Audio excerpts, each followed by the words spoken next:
ॐ श्रीगुरुभ्यो नमः। हरिः ॐ।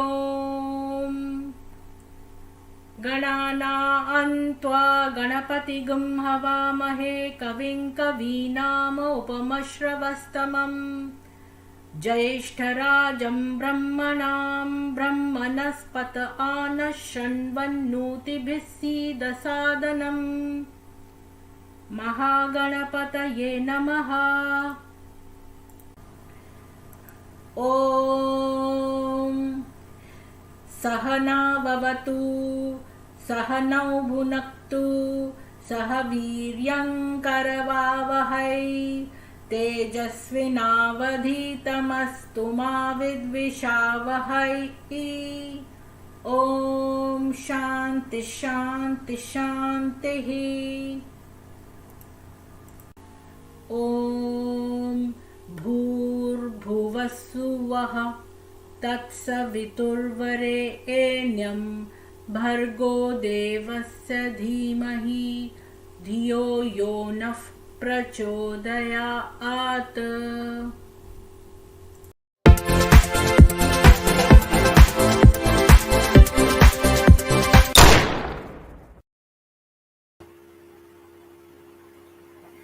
Namaste everybody. So today we have a stream on a lady who lives in the United States of America. She is a Christian origin and she got married to a Muslim man, and we will talk to her and find out more about her. So I'm just waiting for her to join the stream. So let me check if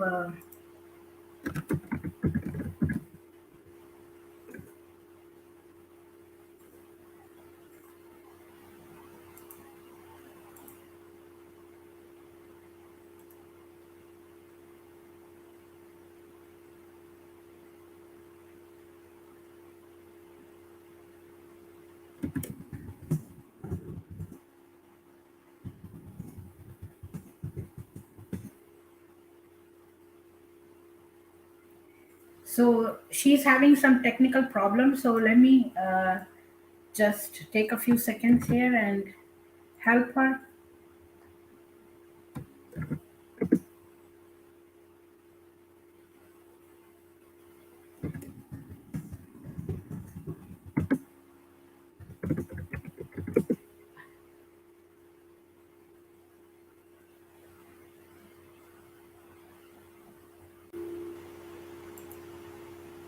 Yes, I see her now.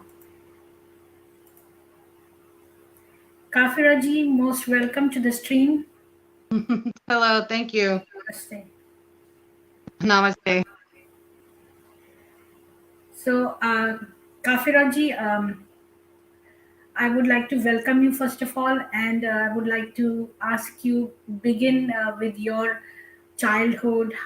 How was your family environment, and your parents, were they strict, religious, very religious, or conservative, orthodox Christian family, or whether you were a Protestant, Catholic, or what denomination of Christianity? And I was actually Mormon.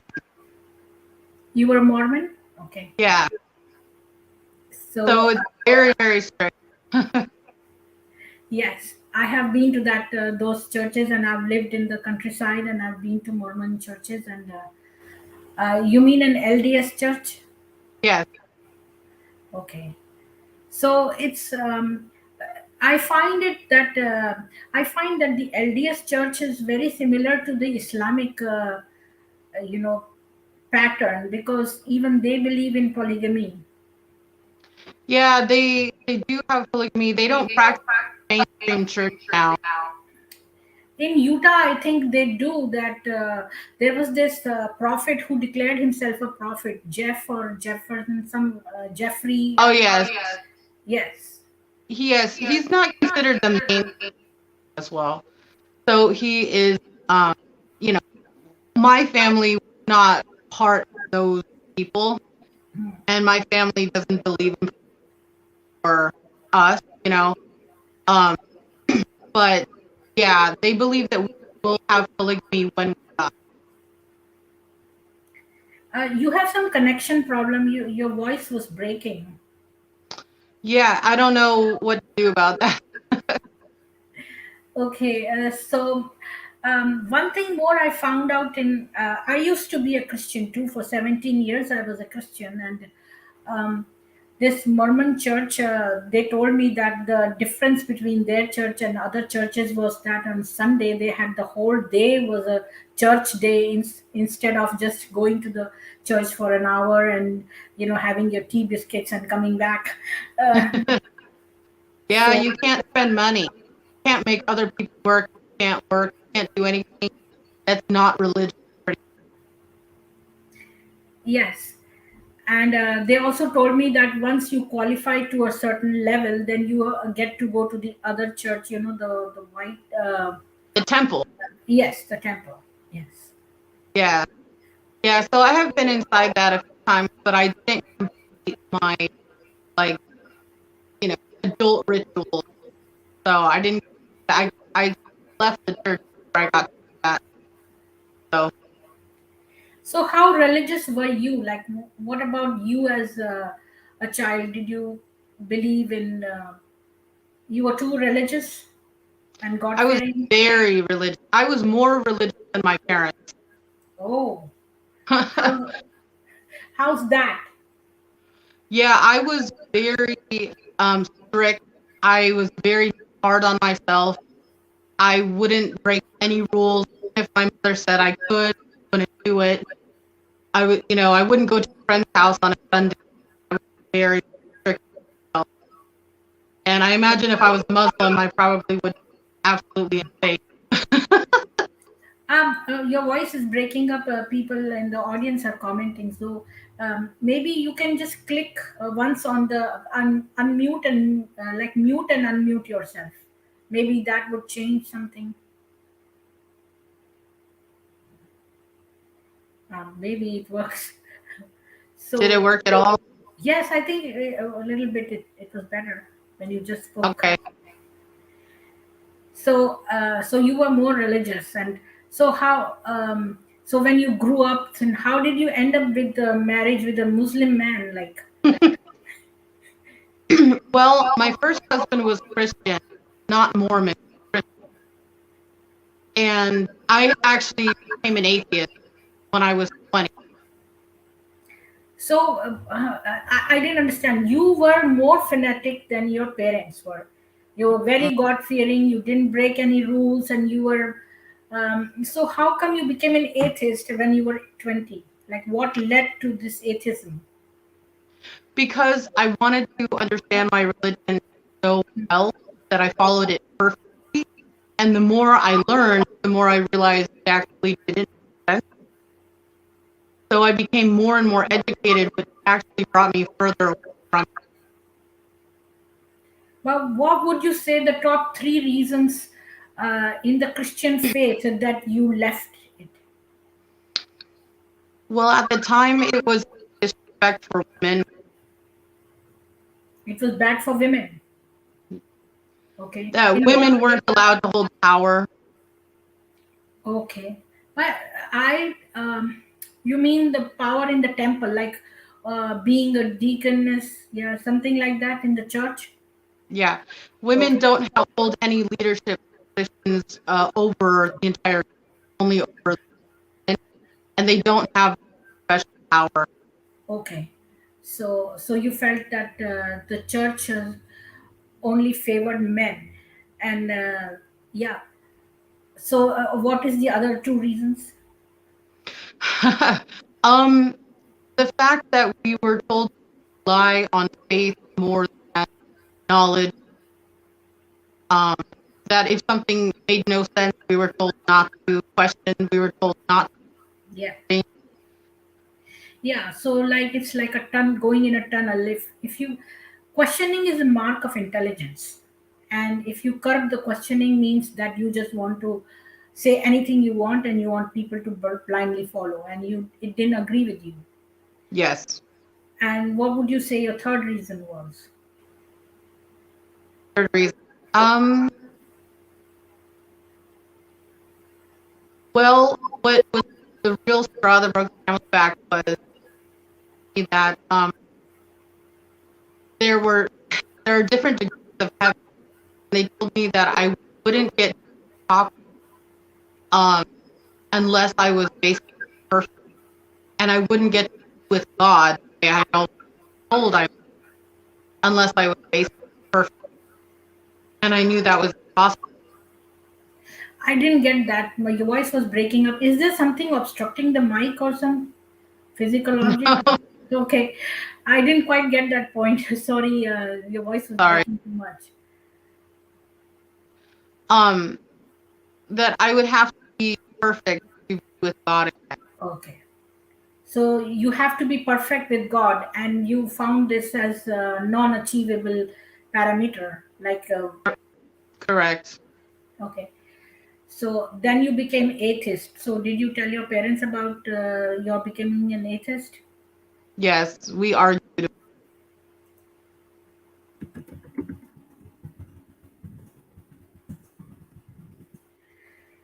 So um, then some people are saying that ask her to log out and join the stream again, but I don't know because you had hard time getting in the stream, so I don't know.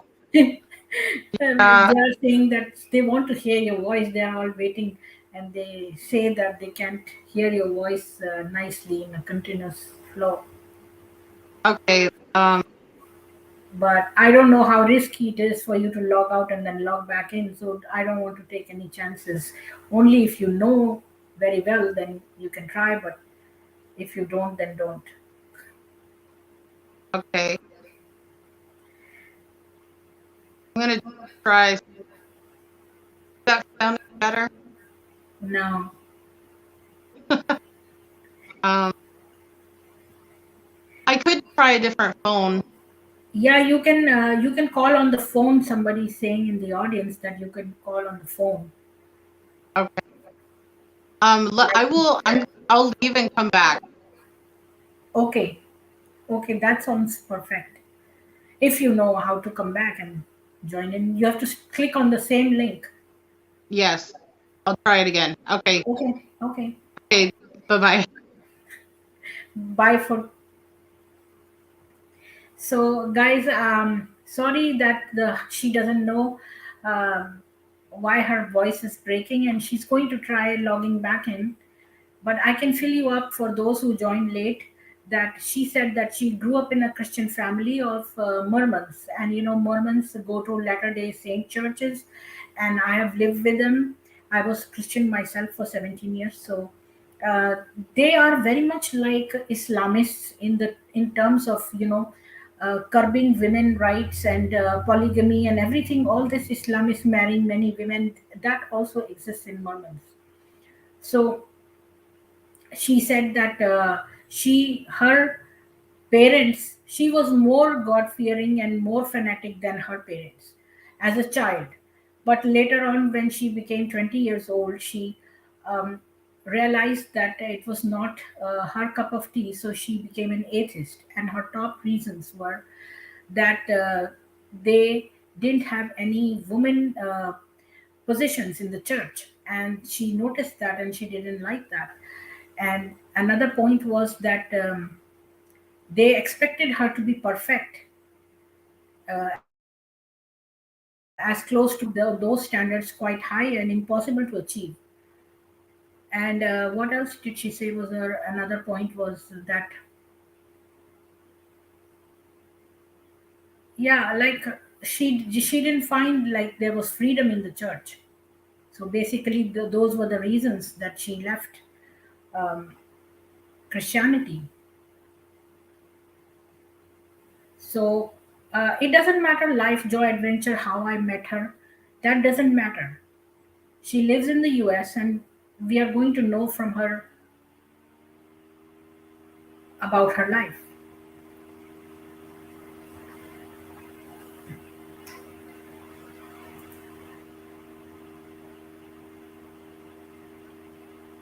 So I'm just waiting for her to join back. Um, So I can take up anything. Let me see. It is Panditji. Namaste to you. Jatinji, Jai Shri Krishna. You didn't come earlier. We had a backstage, discussion after my first stream in which Dikshitji was there too. Namaskaram, Om Murugaji. Jai Shri Ram, Rahul Kumarji. Har Har Mahadev. Namaste, Life at Joy Adventure.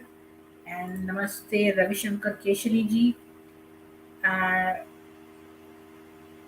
Sound is breaking up. Yes, Kaushal Rajji, Namaste to you. She has gone and left and she will come back. Pranam Amit Dwivedi ji. Sanatani Warrior ji, she has come and she will join back. Why do you have Buddhist flags at your home, Kaushal Rajji? Who has Buddhist flags uh, in our home? I don't know what you mean by that. Oh, you mean Kafira ji has Buddhist flags. I don't know, maybe she is inspired by Buddhism. It's a good observation. I'm going to ask her that question. Can she call you on the phone? But maybe she doesn't want to reveal her phone. I don't know. I will try and see what's taking her time. Even many Muslim Bhakt like Ras Khan, Haridas Khan, Taj Begum have seen Lord Krishna with their own eyes. Um, Yeah, the thing is, Anup Singh ji, aapko bhi namaste, Ankush Das ji, Hare Krishna. So, I have been to Latter day Saint churches and they are just like following, Mormons follow polygamy. They marry several little girls, older men marry several girls. And they have something like this, like Islam in their faith too. It's just like the closest to Islam is the Mormon faith, I would say that. Okay, let me see what's going on, what's taking her time.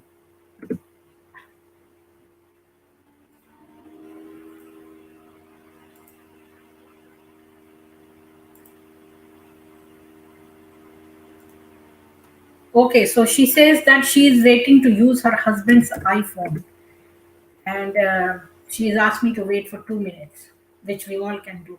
Radhe Shyam Gaur Hari Rasik Ji, Ankush Das, Namaste. So yeah, and anybody who has questions on Sanatan Dharma, you can always email me on my email, preetinigam07 at gmail.com, and ask me any questions. Or you can, we will have Sanatan Sabha every Tuesday. After this next Tuesday, then I'm free on every Tuesday as well. So we can keep a Sanatan Sabha where we can answer your questions, or we can keep special sessions where you can put up some questions and we can open the books and answer from them.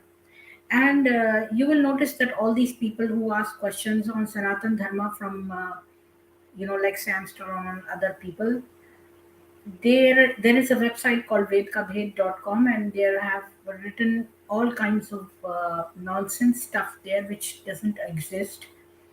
More than half of the references over there are false because they have quoted some English books. When you open them, they are written by Devdutt Patnaik, or people who have, other vested interests, and they have twisted all the facts over there. And if you go and look into the actual Sanatan Dharma scriptures, you will find that they don't have chapter numbers, they have khand numbers. And if you go to those khands, you will find that those references are not mentioned at all. So that's one thing. And then another thing I want to say is Puranas basically are have two kinds of stories. One are those which are historical, old ancient stories, and the others are like um, stories that have been cooked, just to give as an example. And for example, like Ganesha, I did a stream on Ganesha. And right, Yasmin Khan, she asked a question on Sanatan Samiksha about why would Shiva, who is the Lord, be so angry and he would cut the head of Ganesha and put an elephant's head there, and all those kind of questions which normally many people have, including the Hindus. is because it's a symbol. Because Parvati, why would she have dirt in her body to make Ganesha in first place? How can a goddess have dirt? So the thing is that just uh, it just depicts festive energy, and during the festivals we become more indulged in foods. Anyways, I'll continue that later. Let's welcome Kafira ji back. Hello. Hi. It's much better now. You sound much better. Okay, good. Yeah. So, yeah, so we were that you said you became an atheist because you found the standards were too high for you to follow, and that you had to become godlike, and then there were no women positions there in the church, etc., and that made you become an atheist. Yes, correct. So, did you tell your parents that you have become an atheist, or you kept this as a secret? No, I told them right away, and we argued about it a lot. Okay, and then how come you married a Muslim man? I first married a Christian man Okay. and had a child with him, but he was not good and he left us. And so it was only like 3 years ago, I met a guy who was going to school here in my city. And he brought up the fact that he already rejected things in Islam and acknowledged the problems in Islam. And so I felt pretty safe with him. And he didn't care that I felt very strongly about the problems in Islam. And he didn't see it as a problem. So we got married. So, is he a Shia or a Sunni, and where is he from? India, Pakistan, or Arabic country? He's a Shia, actually. And he's from Saudi Arabia. Okay, so he speaks Arabic, I think. Yes. Okay, so my question is: so he thinks that he is against Islam. Then why are you wearing a niqab? Oh, I'm actually wearing the niqab because I like it. You like it? What do you like about it? I just like the look. I think of it as a fashion style. Oh, I would love that you can do your style, but if you show your face to my audience, that they would find it very nice. Well, actually, Your I beautiful only eyes, your beautiful eyes. So, oh, thank you. Yeah, I wear niqab online because I get a lot of death threats from oh, Muslims, oh, and so I hide my identity online. oh. I read this. It's worth mentioning that never yield to threats. They are just empty threats. Because I'll tell you why. Because Wafa Sultan has written a book in which she mentions in the beginning itself about a monster who was terrorizing a people in a beautiful place, and this guy goes there and sees everybody in very uh, everybody depressed, even though it is very beautiful surroundings and there is all the resources there. And they pointed him towards the monster who was sitting on a very tall high mountain, and he decides to kill the monster. Everybody advised him against it, but he goes up, and he finds that the more he climbs up, the monster gets smaller and smaller. In the end, when he reaches the top, he jumps on it and lands um, on his palm. So he asked, "How come that when I saw from down below, you seem to be so big, and when I came up, you became so small?" He said, "That's what terror is. That's what it looks big from far, but once you counter it, it'll go smaller and smaller." Yeah, So that's true. yeah, yeah. So that's the thing. So you married him, and once a Muslim, always a Muslim. There is a saying like that. Yeah. And have you heard about Al Taqiya? Oh, yes, yes, Yes, like you can lie whenever it is convenient to you. yes, And have you heard about love jihad? yes. There are Yeah. so many Indian girls whom have been lied to, and especially they advertised in the madrasas, in their mosques, about if you catch a Hindu girl with a Brahmin like background, then you get paid this much money. if you catch another caste girl, then you will be paid this much money. And then they wear things of symbols which resemble like Hindus, and they will go and mix up with them, and they will say, oh, we are ex-Muslims. Or if she comes to know that he's a Muslim, he will say that I'm ex-Muslim, and I don't believe in Islam anymore. I don't find it good. And he will try to behave like more rational person, and he will disassociate himself with other Islamic people for the time being. Mhm. But once he's in full swing, he'll take a U-turn when you never expect it. Yeah. And Yeah. it's so common, Kafira ji, that so many Indian Hindu girls have been found dead, found in suitcases, and it's very alarming. Yeah. And the media is all under them, so even if the news comes out, they just curb it. So that's why you don't find it so much. It's hard, but we have people are doing groundwork and helping those victims, the families, Mhm. daughters are dead, like killed in this way. So when you said my husband is no longer, he doesn't come, and I see you in niqab, and you say it's my choice. These are all like red flags, actually. No, it's not like that. No, I went to Egypt before I met my husband, and I was asked to try to, to wear the niqab to try it, and so I wore it while I was in Egypt, and I liked it while I was in Egypt because it protected me from, all the men there and how Yeah, like obnoxious they are, and yeah, that's true. so yeah. In Egypt, it is, I think, and there's one very funny thing is that they have perverted minds, and they look at women in bad ways. So they should pluck their eyes out. Instead Hmm. of that, they want to punish the woman by wearing a curtain. And, in this weather, it is okay. But imagine going like that in a very hot climate. And imagine a woman having asthma. So there are Hmm. many things. So they always want to punish women for all the perversions of a male, Yeah. and Yeah, that's I'm unfair. I'm very much for the niqab ban in Europe, actually. And I live in a very hot climate. I live in a desert, it's very, very hot here. And so during the summer, I usually don't wear it out because it's too hot. And, and yeah, my husband doesn't like the niqab. My husband wishes that I wouldn't wear it. He asks me not to wear it, actually. So it's not something I was wearing it already when I met him, and he was, didn't like it. And so, I mean, it is my choice. Yeah. Not that that makes it right. I think the niqab is an evil thing, um, for what it stands for, so it's sort of a contradiction that I like to wear it, it makes you feel just, I don't know, like cozy. That's all I like about it. I really like medieval clothing as well, long I like flowing it for clothes. a few minutes, like to just to take a picture in it.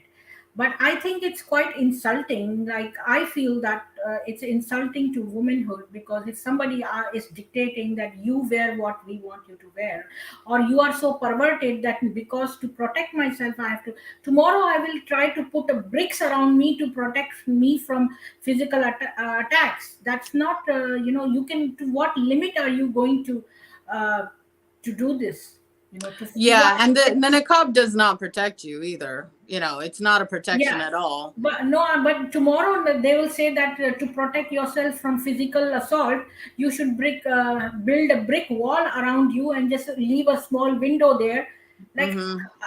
to what extent you can go and fulfilling their absurd demands. Hmm. So I just, even if there was a time when I was young, like more young, and I used to love burqa, and I thought it's a nice style, and it's a little mysterious. There is a mystery attached to it, that what's underneath that and all that. I like Hmm. that, and I thought about it, and then I thought, no, this is not good, because it sends a message to the Hmm. womankind that you have to do this.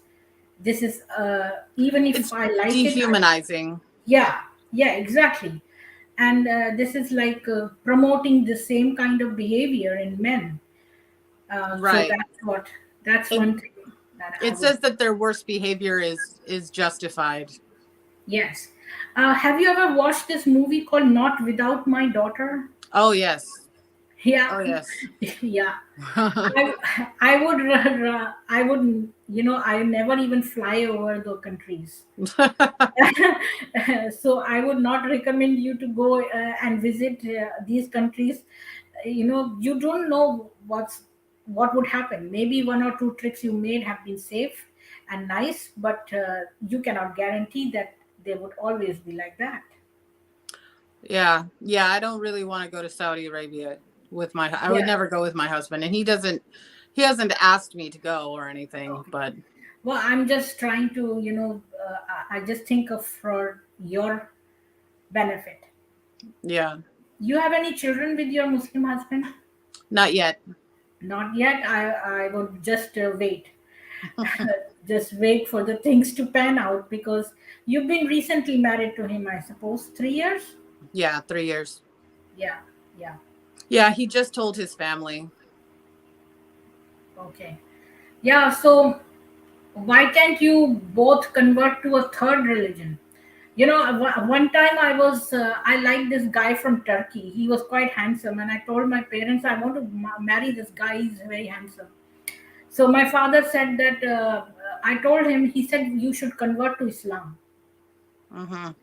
because they don't consider a marriage valid unless you convert to Islam. So I told my dad, and he said that why should one person convert in a marriage? Either both should convert or none. So he said, why don't you both convert to a third religion? Mhm. So, Yeah, when I met my husband, he was already following some, gurus, and you know, would meditate and stuff based on oh, things. Yeah. so So, are you inclined towards Buddhism? yes, not Dharma. Sanatan Dharma? Oh, okay. Yeah. So that would be awesome. Like if you and your husband both came into Sanatan Dharma, that would be ultimate because in Sanatan Dharma, people have misconceptions, many misconceptions. And Mhm. it's majorly, I would say, a fault of the Hindus because they have not tried to explain all those misconceptions or remove them in any way. First misconception is that Hindus have many gods, which is not true. There is only one God, and they give you the freedom to experience your intimacy with God or to feel God in the way you experience you. And God is like a supreme power, and it cannot be. It doesn't have a form, and it doesn't have a gender. So it can be masculine energy as well as a feminine energy, and you have the free. You have the freedom to either follow the masculine energy or the feminine energy or both. So it's your freedom in every possible way, and we encourage people to ask questions. See, I only follow truth, and I've changed my religion like 5 times, and I've gone back into Sanatan Dharma. Yeah. So Well, yeah, I mean, in Sanatana Dharma complements other religions as well. Like you can have some other practices, but the worldview can remain the same. yes. Um, yeah. So, yeah, in the year 2017, I read both the Bhagavad Gita and the Quran at the Wow. same in the same year. And I came out of it, much preferring obviously the Gita. The Quran is a big mess. The Quran, first of all, the Quran, at least in Christianity, Jesus was kind and pure, and at least there was there. And most of the things in the Bible they have been copied from the Torah and the Bible into Islam. But the person whom you're following, Muhammad, he's no prophet. He's a liar. He's a rapist. He's a pedophile. So Hmm. how can you consider a person of such low character who is not even an average person? He doesn't even have virtues of a common man. He has stooped too low. How can you follow a person like that and have whatever he says? Moreover, even if he has said one or two things which are so obvious and they are there in every religion, a smoker who smokes himself cannot teach others not to smoke. So it's if you cannot act upon those things, and then you cannot advise others. So Muhammad and Quran is out of question, and Quran says just kill the non-believers. And I think I have like 109 verses in Quran are violent. So Quran is following the Quran, or opening or touching the Quran is like you have destroyed the virtues in you little bit. So I always, when I do a show on Islam, I always read my Bhagavad Gita or other things to purify myself, because that is like out of question to read about pedophiles, child porn, all that stuff is there in their dirty books. Mhm. And coming to Sanatan Dharma, what attracted you towards Sanatan Dharma? Suddenly, like you were married to a Muslim, left Christianity, then how come you started thinking about Sanatan Dharma? When I was an atheist and single, I dated a Hindu man. Oh, And yeah, and it was a very short time that we dated, but he told me that it was, respectful of female power. yes. And so I decided to begin learning about it. I didn't know anything about it really. And so when I read the Gita, it really changed my life, and I started just living a very different life, and it made me see the world in a completely different way.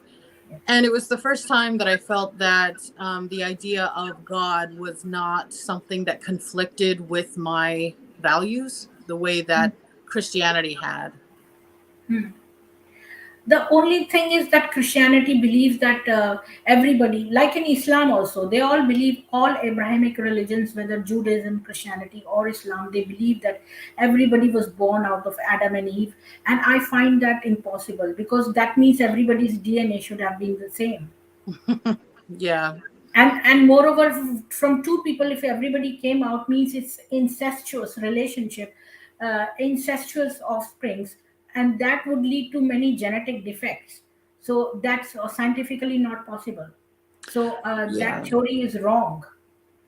yeah. That story doesn't make any sense at all. Yes, it doesn't. And in Sanatan Dharma, you know that how Brahma is the one God, Hmm. and he how he manifested, and he split into three energies, like the same powerful energy split itself into three and Hmm. became the Brahma, Vishnu, and Mahesh, on the basis of the functionality. Like Brahma was Right. the creator, and Vishnu was the maintainer, and Shiva was the regenerator. Because Hindus also believe in reincarnation, because Hinduism is a very advanced religion. They have gone and come back, and they have remembered, and that's why they know. And if you read the books by Ian Stevenson, he has, I think, taken 149 cases of reincarnation all over the world. And little children, they have spots in their body. They were pilot, they were shot by the bullet, or they have those marks, and they are born. And he interviews everybody in their house, and their relatives, and he's gone at length in finding out those cases. And there are other people also, like Carol, and there was one more guy. They have written books on these reincarnation actual cases, and they are incredible. And yet When Christianity and Islam, they don't believe in reincarnation. Yeah, the first thing that I ever heard about Hinduism was years and years before, when I was an atheist. I read about reincarnation in Hinduism, and I thought if we do have spirits, that that idea made more sense to me than the idea of having one life and going to heaven or hell based on it. And more than just that, but the entire concept of reincarnation and moksha and everything, like all of that made a lot more sense to me, but I didn't really do anything about it. I didn't look more into Hinduism. At that time, I just wasn't, interested. And then years later, when my son was 4 years old, one night he began to tell me about his last life. and what happened to him then. And it was, he knew things that he couldn't know as a 4-year-old. And it was incredible. It was the most incredible thing I've heard. And then he never talked about it again, just this one night. And so, yeah, I think it makes the most sense to me. Yeah. So you came to know about Sanatan Dharma from this guy whom you met after you turned atheist. Yes, he told me a little bit about it, and then I went searching on my own Oh, because of what he had said. yeah. So you read the Bhagavad Gita by Prabhupada, or did you what? Yeah, it was a different one actually. The first one that I read, it was has like a lot of explanation in it, and and then later, then I got the as it is version, um, and but the first one was, yeah, it was by, I can't think of the name. It was like Eknot or something. So I want to ask you. Can I ask you a personal question about your son? Like, is his name Islamic, and did he have this? What was that word called? They do that, the removal of skin. No, he's not circumcised. Okay. Yeah. Yeah. Yeah, I'm against that. And Yes. my husband, my Muslim husband is against that as well. Yeah, because that's an insult to God that He didn't make something perfect, and that you're trying to, adjust it and make it perfect. If He wanted, He could have made human beings already done this, when they were born. Yeah, it's stupid. Yeah, And it's it's just a dangerous. practice, in desert areas, because cleanliness water is little and they don't want to waste water. So maybe that was a practice then. And Muhammad and his gang, they killed so many old people by doing this circumcision in winter with an axe, and many old people died, including a 120-year-old man. Wow. So yeah. So but you didn't marry this guy who was a Hindu, and you you fell in love with an Arab. Yeah, I mean, we didn't date very much. We only had like a few dates with the Hindu man. And he wasn't looking for marriage. Um, he was just visiting from India, so it was temporary. Um, uh, yeah, so, and I think um, Muslims, the reason that a lot of women marry Muslims is that they value marriage. They Yes. want families and all of that. So there's, I think a lot of American Christians feel that way too. The word nikah, the Muslims do nikah, and nikah Yeah, is just a contract for the vagina. right. They call it aurat. Aurat is the vagina, the actual vagina of a woman. And it's very shameful that I came, when I learned this and I read about it, it was such insulting and very bad. It's just, a Muslim marriage is a contract. A Hindu marriage is for 7 lives. If women are attracted towards marriage, then the Hindu marriage is the perfect way to go, because it's not just one life. It is considered so sacred that for 7 lives, that they take 7 rounds across the fire, and it's believed to uh, go on beyond birth for 7 lives. So that's a bond, a sacred bond. It's not a contract. Yes, marriage in Islam is very insulting to women. I agree. Yeah. And they show it that they are very family oriented. It is not.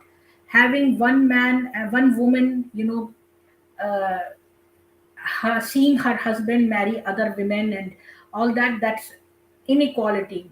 I can tell you so many things in Islam, like uh, not only that, in Quran women are called as dogs and donkeys.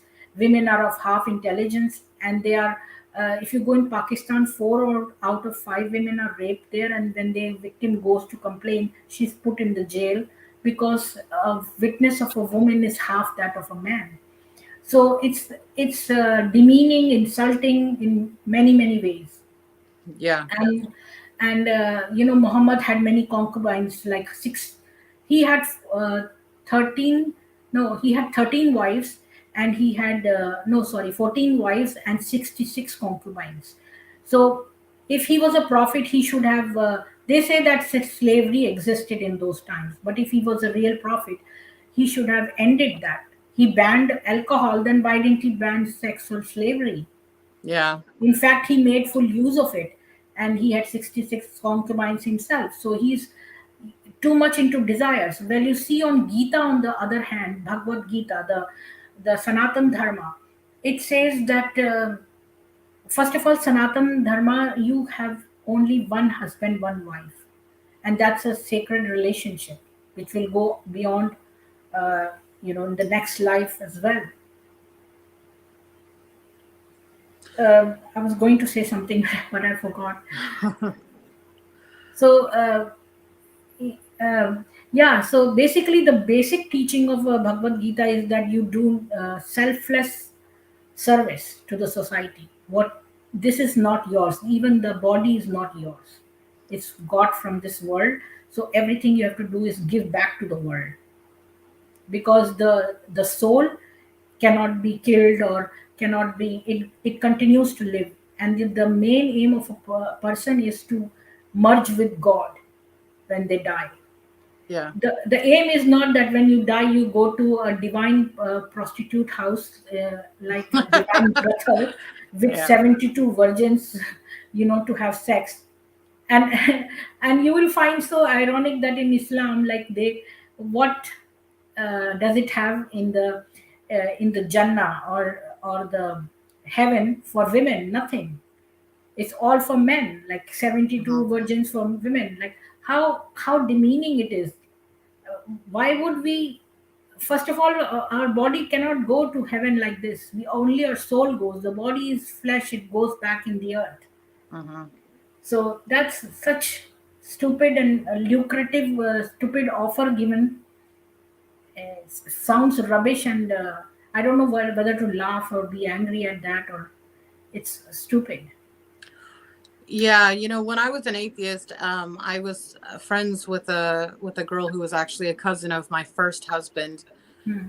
and she converted to Islam, and that was how I began to learn about Islam. Actually, it was not from my husband now or anything. I began studying Islam about 8 years ago, and Ah, I looked into it very deeply to fully understand it, and she, her choice to be a Muslim has just destroyed her life.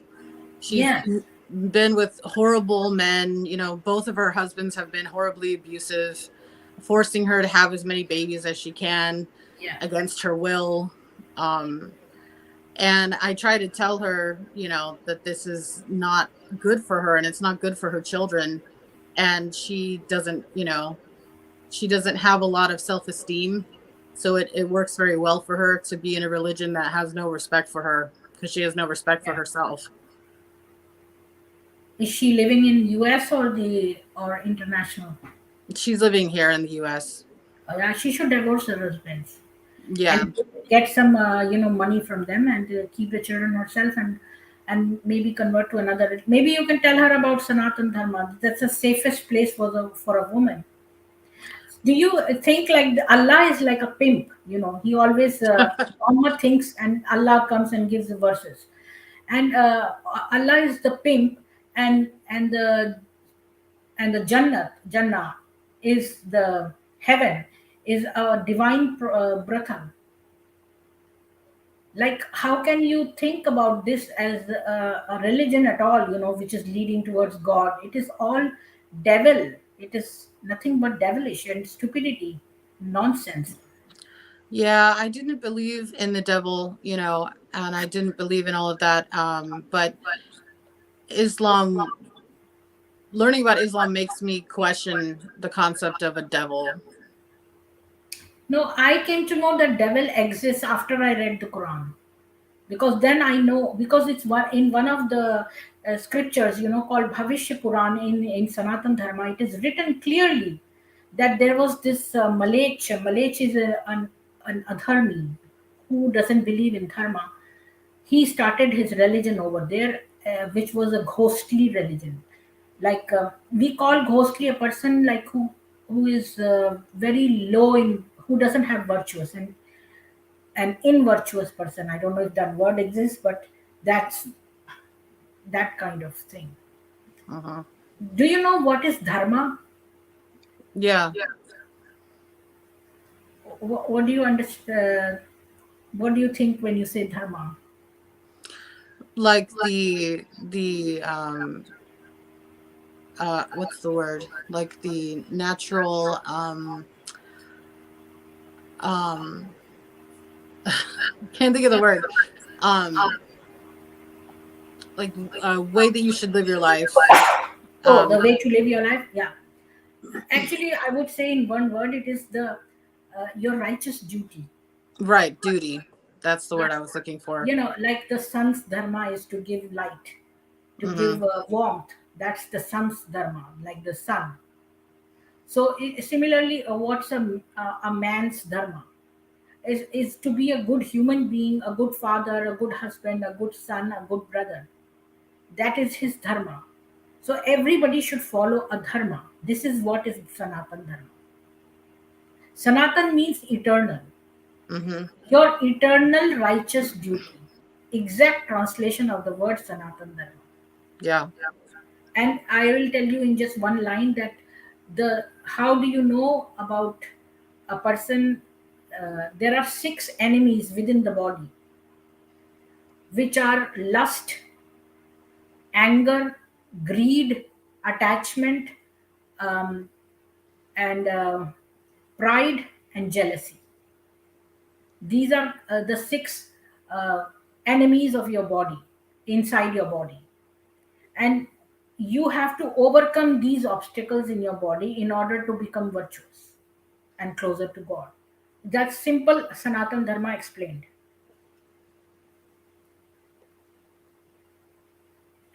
So if you know, if you're following some religion and if you think that their God doesn't even have these six obstacles removed from them, then how can he that person be virtuous? So I had made a PowerPoint one time on Muhammad, that how he lacked these basic six virtues in him. Mhm. He was extremely lusty, even after he married a 6 year old child when he was 53 years old. Not only that, he saw two-year old children who were suckling the mother's milk or who were crawling. He said that he wanted to marry them when he was 61 years old. I have those verses with me. And they have a book called Bahishti Zevar, in which it is written that if you have sex with a newborn, and if the two holes in her body are so close that they can become one. Like, I was reading this and I thought that these people should be hung for even writing that. Yeah. I would say that thank you, Mr. Krishna Varnam G, for your 60 rupees super sticker. Thank you very much. So now, what is your? Do you ever go to temples or in your region? Yes. Like a Yes. Hindu temple? Yes. Yeah. Go quite frequently. Really, on Sundays? No, just whenever I can. Yeah. It's, not only it's very peaceful.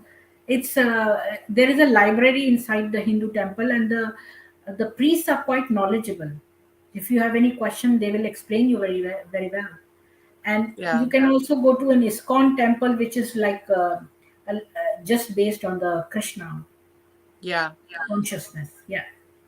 Yeah, it's an ISKCON temple that I go to. Okay. So that's just talking about the Krishna consciousness. Yeah. Yeah, that's a good effort. I think that you're towards the right path, because Yeah. we are human beings and we have to uh, overcome these sins of our own flesh. Like, we have to overcome that and lead a virtuous life and follow the dharma, like do our dharma. That's all we need to do. We don't have to do too much, too many things. These are the basic things. Yeah, I feel much better in my life when I'm following, Sanatana Dharma. Yeah. Would you also bring your friend whose life has become horrible and bring her to the ISKCON temple? Maybe her life can change too, and you can help her in this way. You can gain the brownie points. The Yes, I try to, you know, tell her about it, but it's very difficult. Yeah, it is difficult for, especially if she has many children, and to get out of the house and in those conditions, and that too in the Hindu temple, and Hmm. they might kill her for it. Like she has to be saved first. Yeah. Yeah, it's possible that her husband could kill her for that. I wouldn't be surprised. Her husband's from Uganda. Oh, okay. Yeah. Yeah. Don't trust him. Thank you, Krishna Varnam ji, for 100 rupees sticker. Hari Krishna. So, Hare you Krishna. have any questions on Sanatan Dharma? You would you bring your husband also to the ISKCON temple? Yes, he comes with me. Oh, he's inspired by. Okay. Yeah, we're reading the Gita together right now. Oh, oh, I'm so pleased to hear that. Yeah. Uh, and your son? My son has chosen to be Christian. He really likes Christianity, and right now I'm just letting him try that path. Yeah, but it they have many children in ISKCON temple too. And I'll tell you something: Christianity is quite like Islam. In terms of the Bible and Quran, many things are same. Hmm. Yeah, So, there's an us versus them attitude about it. Um, I mean, it's much more tolerant, and I feel much better about my son being Christian than I do, if he was going to be Muslim or something. But but yeah, I mean, I would prefer that he wasn't Christian, but in some sense, though, however, it's somewhat like the Hindus have to stand up against the invasion of Islam in India. I feel that Christianity may be the only thing that can stand up to Islam in America. It may be the only thing that unites people enough to stand against the invasion of Islam. So, it is what it is. there is a Hindu American Foundation too. It's not that Hindus are very weak. There are so many Christians who have converted into Sanatan Dharma. I didn't say they're weak. I'm saying that Hindus in India are standing together against Islam, and I'm happy about that. And I'm saying that in America, our primary religion is Christianity, Hmm. so they're like Hindus also standing together, you know, against this greater evil. Yes, but since you go to ISKCON and your husband goes to ISKCON, it makes sense if your son also went where you went. Yeah, I mean he has come, but yeah, he really likes Christianity. So we'll see what happens when he gets older. How old is he? He's 11. Yeah, yeah. Maybe if you can bring him a few times to ISKCON temple, maybe he'll find his friends there. He might like it Yeah, maybe. because it has teachings in which Stephen Knapp, his name is. He has said that he was a Christian and he felt that they were the teachings in Sanatan Dharma is much more virtuous, and he Hmm. felt that a changed man when he came here. So it's it's what you can just see his statements and all on the Yeah, internet. when my son was younger, I would show him a lot of the cartoons about Krishna and everything, and to try to show him the stories, and I thought that he would really like it, and he liked it somewhat, but he didn't love it so the way that I did. So maybe when he's older, he'll appreciate it more. Yes. Do you know about Swami Kriyanand? I'm not sure. He is actually, uh, maybe he looks like he was a Christian before. I don't know his, but he is a Krishna devotee, Mm-hmm. and he also, I think, has the church service in his. He does both. Oh, He has a okay. mixed kind of. Yeah, that's what I was trying to say. Interesting. Yes, I checked him out too. He's quite good. Yeah, I think they can complement each other. I don't think, um, especially the way Christians practice today, they're very open-minded, much more, than in the past, and much more than Muslims, you know. Yeah, in the past, like the Dark Ages and the Inquisition, they had like they used to torture people and had Hmm. torture machines and all those things. So Yeah. yeah, so um, do you have any questions on Sanatan Dharma? Um, I don't think so. I want to tell you that Jesus was only a certain life, those years are mentioned in the Bible, but not his entire life history. He spent around 12 years of his life, or 18, I don't know how many years, in Kashmir in India. And he has a grave over there. Really? Yes. I didn't know Uh, that. yeah, I can send you the link later on, where you can check that out. Yeah, show me. I'm Yeah. curious about that. And he got all this, give your other cheek and all those things from the Sanatan Dharma itself. Because Sanatan Dharma the is the oldest. We have Rig Veda, the four Vedas. The Rig Veda is the oldest, like 5,000 years old. Christianity is very new, and Islam is one of the newest. So, Hmm. Yeah. Hinduism is the oldest. Yeah, when I was reading the Gita, I felt that there was a lot of it that seemed to align with the teachings of Jesus, but I felt that it was less corrupted than the Well, Bible. it was much older than when Jesus was even born. So it Yeah. existed. The Hinduism existed, and we have those proofs. Not Hmm. only the archaeological proofs of those, but scripture proof and so on. Yeah, I felt that the Bible doesn't. There's a lot of things in the Bible that doesn't really align well with Hinduism, but the teachings of Jesus, I think, do, and I think that's very interesting.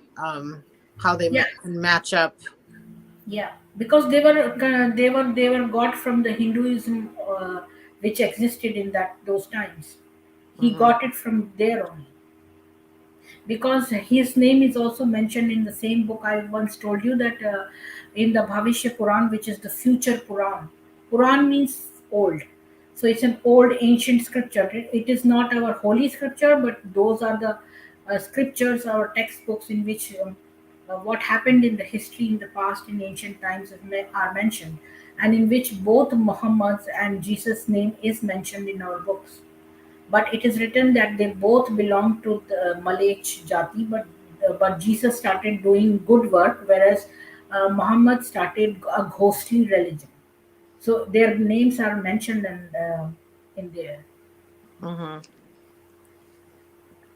So that's another thing. Yeah. So most of these ideas of Jesus, of giving the other cheek also, and they were got from Hinduism. Muslims say that they are better than Christians and better than Hindus in the sense that they don't turn the other cheek, that it makes them somehow superior. And I find that really funny that they feel that that makes them superior, in the sense that No, they're better if they're, less forgiving and more violent, that somehow makes them better. And it's like basically admitting that you're in a very large gang. you cannot expect a logical answer from any Muslim. I once asked, "Can you tell me?" I don't even debate with them. I just asked them a simple question: "Can you name one kindness act which was done by Muhammad in his entire life? And can you give me proof from either Quran or the Hadith? They have 6 books of Hadith. Can you give me any proof from those? And the life history of Muhammad Ibn Ishaq. Can you give me any proof from any of these books? Any single act of kindness done by Muhammad? So they went and just got absurd narratives, like somebody is saying Muhammad is very nice. I said that's not a kindness act. Give me an actual act. And one person later told me that they were going in a very desert, a very hot climate, and they were tired and exhausted, and somebody offered water to Muhammad.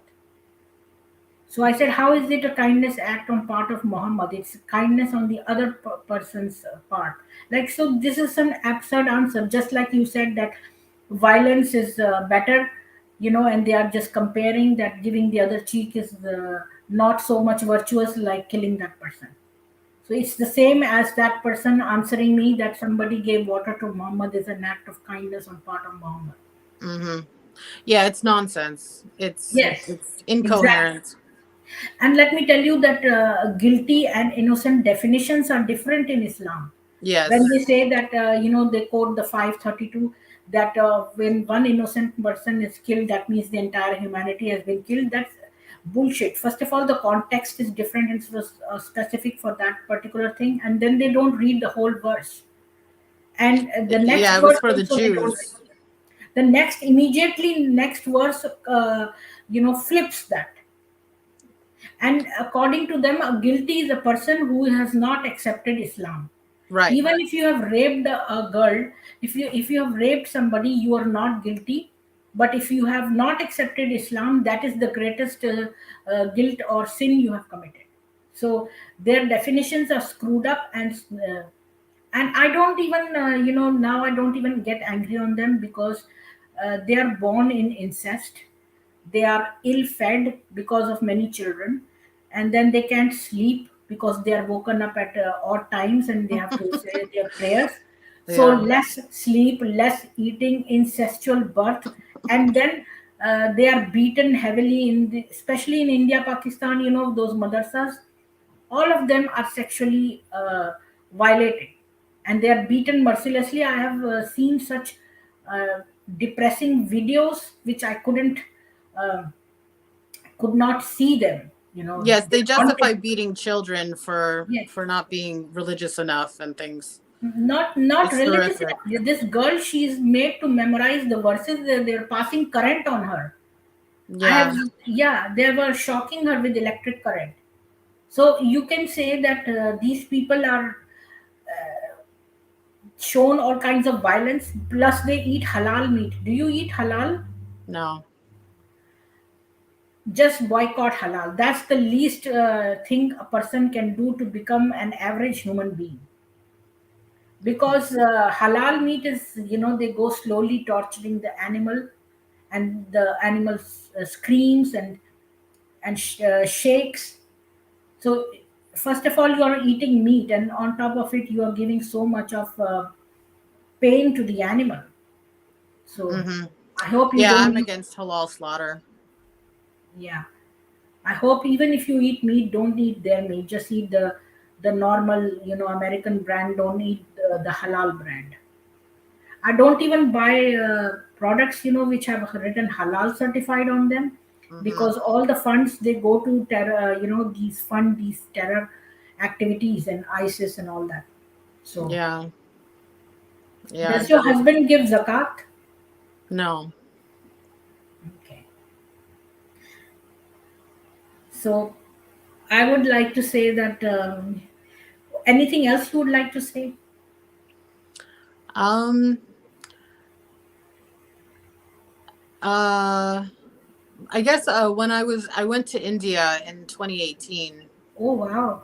Yeah, and the people I stayed with were Muslim men who were living with Hindu women, and I heard someone say something about how they felt like they had, conquered the Hindus by, having sex with their Hindu women, even though these were their girlfriends that they loved. Yeah. And people will pretend not to know that stuff, but they know what they're doing. Yes, they know that. I'll forward you a book which is based on the true cases, but they have written that because all the system is theirs. Like they Hmm. are in every position in the government, they are in every field, they are in the journalist. One girl, she ran away, she was being attacked by her husband, she went to the police station. The woman was a Muslim, she failed to write the report also. She said, you just spread wrong things about Muslims, so she refused to write the report. So Right. these Yeah. people are everywhere, They get and into that's why. positions of power and then they, Yes, yes. yeah, Even in sorry to interrupt. Facebook, when I have been suspended so many times on Facebook just for now. I don't even write. Like even if I share a post which are actual thing which has happened in India, they will suspend me for 1 month. Yes. Yes. And I also want to say, too, that you were talking about how it's nonsense and the definitions are backwards when you talk to Muslims. Yes, I feel the same thing happening now to Americans who are of the left political persuasion. They start to speak in a way that I've only ever heard Muslims speak.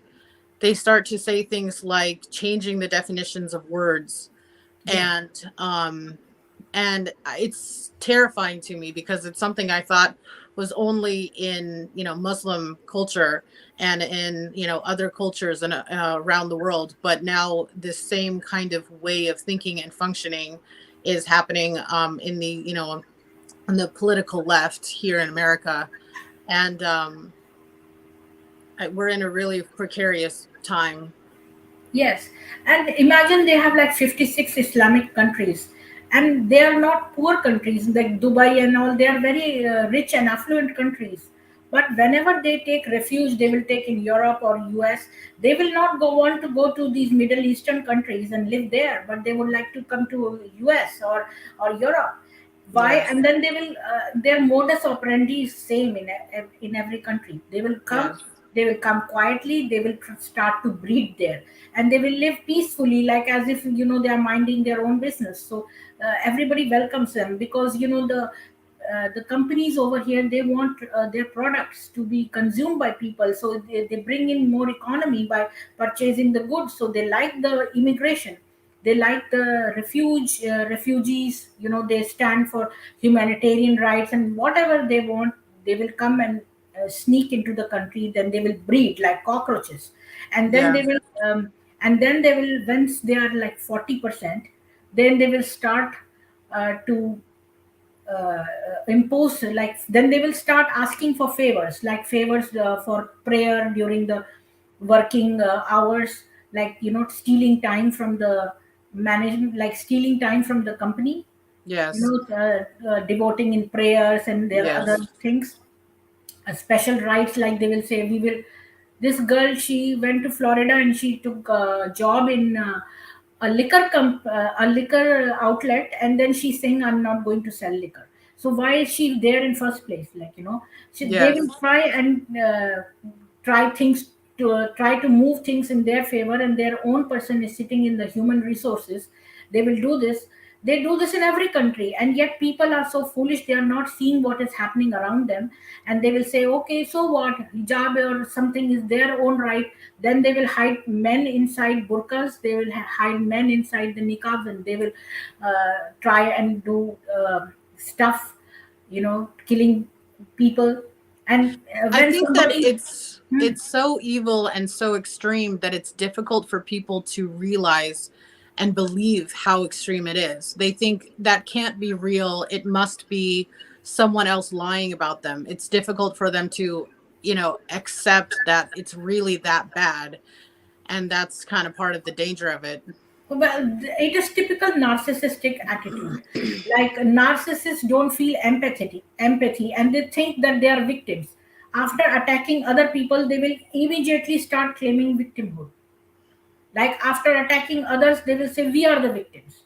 Right. They usually do that. And if any terrorist is caught, and they will say, he's not a Muslim. They will deny he's a Muslim, even though he's a Muslim. And there are thousands and thousands have been caught in different countries doing these terrorist activities. They will yet claim that they are not Muslims. But when their body comes, all their the people, our relatives, are all Muslims. They will claim the body. They will bury the body in a Muslim way. They will do everything Muslim, and yet he's not a Muslim. And then they will try and say, they will try and do al taqiyya, trying to fool other people by saying, oh, these people are not Muslims, and they are not terrorists, and not all Muslims are bad, and all that. So not all snakes are poisonous, but should we get cut by bit by every snake to test which one is like? That's such a stupid statement. Again, these people are trying to do this everywhere, and they show that these terrorism is not given in Islam, where it is mentioned.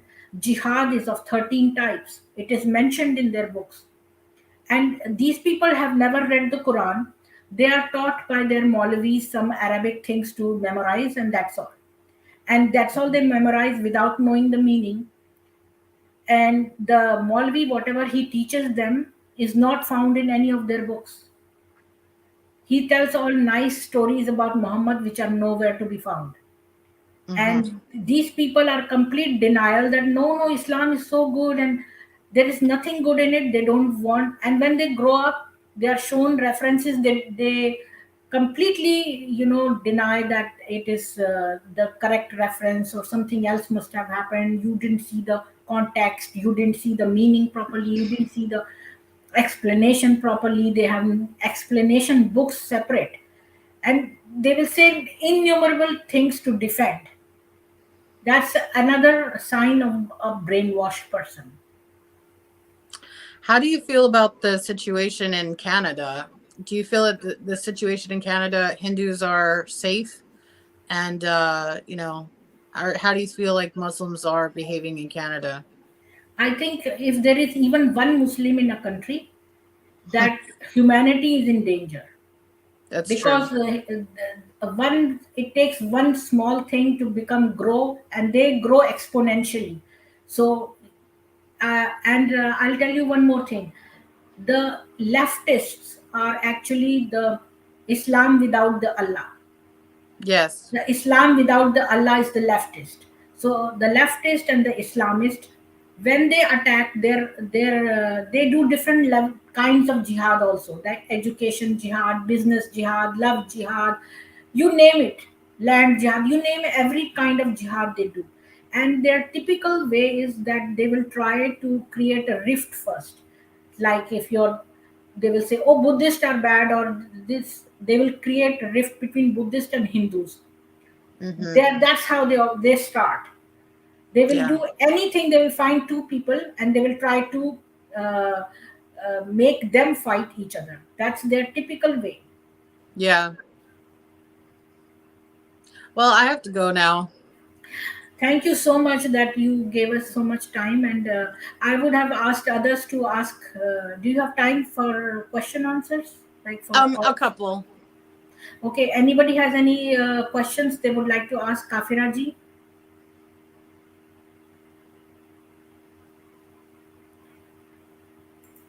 Saying, please talk about challenges of Dawa Jihad, only tool to establish Dawa. Yeah, there is a lot to talk about, but this is our first meeting, and I think I talked much more than you did. They're asking me to talk about Dawa. It's a kind of jihad that, they do the lip jihad too. What jihad? There are 13 kinds of jihad that are mentioned in their books, and one is that every Muslim has to do, which is called the lip jihad. Okay.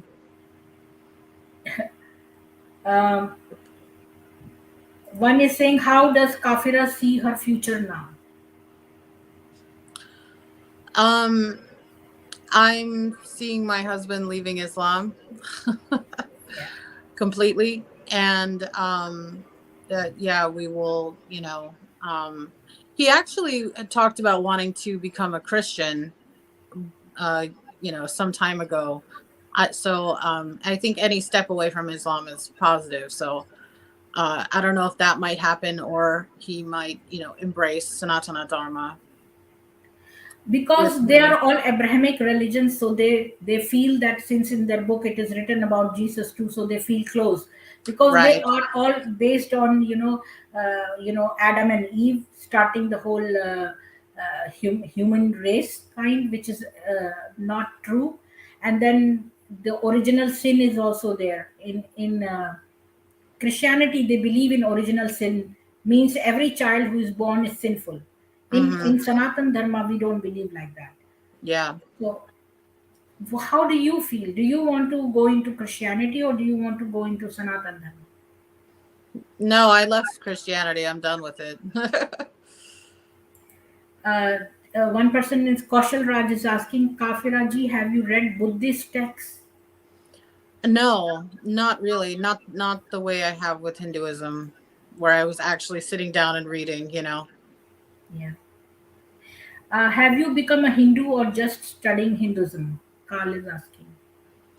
Well, I consider myself a Krishna devotee, so I think I would say I use the title of Hindu fairly.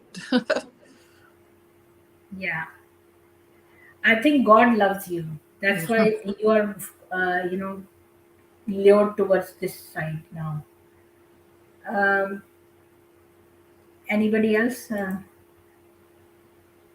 What about Bhagavad Gita? Yeah, she said that already. I don't think it's a question. I have a teenage son looks influenced by Muslim friends portraying as atheists. Yeah, there are many Muslims, actually in India, they call themselves atheists, but they are actually Muslims. Like pretending to Something. be secular. Yes, yes, that's they all do. There are so many atheists over there, so called Muslims who drink call themselves atheist Muslims, but they are Yeah, actually their mindset is all Islamic only. yeah, They see the world with the Islamic goggles, like the Islamic glasses. yeah, yeah. The question for you, Carl has asked: do you do yoga or meditation? Yes, yes. Do that. Yeah, asanas and meditate. Yes. I have created a playlist. There is only one playlist in English so far. It has 17 videos and it is in English. So if you ever have a chance, you can go through those. I have given, they're short videos, like I have given references all from the Quran and the Hadith books about specific things mentioned. I've just read them out Oh, okay. on every topic, on the babies, what they say in Islam, on children, what they say, on women, like Yeah. inhumanity. It's an inhumanity series. So, what are the Okay. inhumane things they have said about all these subjects? That kind of list I have, I can send them. I Uh, was gonna say that anyone who's um, pretending to be Muslim, you have to ask them the hard questions and see how they react. And if they remain very calm, even when you insult Muhammad, then maybe they can be trusted and maybe not. But um, yeah. But most times they'll get angry and then, they they look really stupid. I have stories in the Quran which say that there were people who were followers of Muhammad and they told Muhammad, we are going and talking to the Jews, but we will say all bad things about you. So he said yes, like, so they will say many bad things about Muhammad too, and they will not. They have come prepared with doing the It's more rare though. It's harder to find. Like you can still find them out. But most Muslims can't take it. They're like infants. They're like babies. They can't handle something that disagrees with them. It seems like Oh, most. you'd be surprised. You'd be surprised. There are so many fake IDs here that I deal with, and then when they turn out, we come to know after talking to them. Yeah. Yeah, I agree with you. For most, they cannot stand anybody saying against Islam, or they start hurling abuses. They do personal attacks. Hmm. After a healthy discussion can become hurling abuses from their side, and and doing personal attacks, and they will take out your images and put bad things there, and they'll do all kinds of this immature and offensive things and uncivilized way. But there are some very clever Muslims out there who have done al taqiyya to a greater level. Yeah, there's some of them. Yeah. Yes. They asked why I wear the burqa. um, it just so I'll answer that question. It just feels very, very like cozy to me. I wear it online to protect my identity, um, and uh, it it does something to help with anxiety, which I don't recommend wearing weird clothes to help you with anxiety. You should deal with it a better way than that. But it is very comforting sometimes to be in public and not feel as as like forced to be with people you may not want to be with. Is how it makes me feel. So that's my reason. Those are my reasons. Okay. You are the best judge for your circumstances, but you think about some of the things that I've told you today, and I'll share some of the things with you too later on, like through Instagram. Okay. So, if anything you would like to say to our audience before we close the stream. Um, as the apostate prophet says, stay away from Islam. Yeah, that's the best advice I would say. Yeah. All right. Well, thank you very much for having me. Thank you so much, Kafira ji, for taking out your valuable time and talking to my audience and telling them about your story. And I All right. hope we talk again. Yes, probably. Thank you very much. Thank you. Bye. So this was her story, and for her protection, she has put the niqab. That's why I didn't read up that question which came up on that. So Dikshit ji, are you still there or you've left? So is Dikshit ji there in the comments? Yeah, I know. I'll embrace G. It's a weird thing. I saw that too. It looks like very. She is left now. So if anybody has any question for me, or should I close the stream? And then I can give you the link, and we can talk in the back if anybody wants to talk with me. I think I will share my link, and we can talk in the back. So I hope everybody enjoyed and learned something from her life and heard what her dilemmas and her challenges are, and her religious journey.